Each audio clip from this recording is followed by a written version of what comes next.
पेश है हिंदी जबान में अपडेट। भारतीय सशस्त्र बलों के मध्य आत्महत्या की दुर्घटनाएं बहुत सामान्य हैं। भारतीय रक्षा मंत्रालय के अनुसार गत 5 वर्षों में 819 सशस्त्र बलों के अधिकारियों ने आत्महत्या की। भारतीय सेना के 642, वायु सेना के 148 तथा जल सेना के 28 अधिकारियों ने संपूर्ण भारत में गत 5 वर्षों में आत्महत्या की। भारतीय सशस्त्र बलों में बढ़ती हुई आत्महत्याएं सेना के भीतर हतोत्साह तथा दबाव की बढ़ती हुई स्थिति को प्रदर्शित करता है। भारतीय सशस्त्र बलों के मध्य अधिकतम आत्महत्या दर के पीछे मुख्य कारण उनकी भारत द्वारा अवैध रूप से अधिकृत जम्मू कश्मीर जैसे संघर्षग्रस्त क्षेत्रों में नियुक्ति है। भारतीय सशस्त्र बल अधिकारी भारत द्वारा अवैध रूप से अधिकृत जम्मू कश्मीर में सन 2007 से आत्महत्या करते चले आ रहे हैं।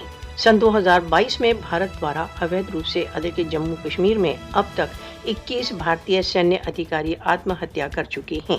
वरिष्ठ अधिकारियों का दुर्व्यवहार तथा लंबे समय तक छुट्टी मिलने से इनकारी भी भारतीय सशस्त्र बलों के मध्य बढ़ते आत्मघाती रुझान का कारण है।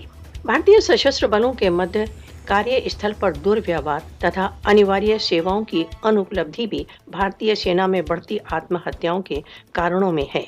एक विपक्षी जनता के विरोध में एक निरर्थक युद्ध करने का अनुभव भी भारत द्वारा अवैध रूप से अधिकृत जम्मू कश्मीर में भारतीय सशस्त्र बलों के मध्य बढ़ती आत्महत्या का एक कारण है। भारतीय सैन्य नेतृत्व अपने अधिकारियों तथा सैनिकों के मध्य आत्महत्या से संबद्ध मुद्दों के समाधान में विफल रहा है।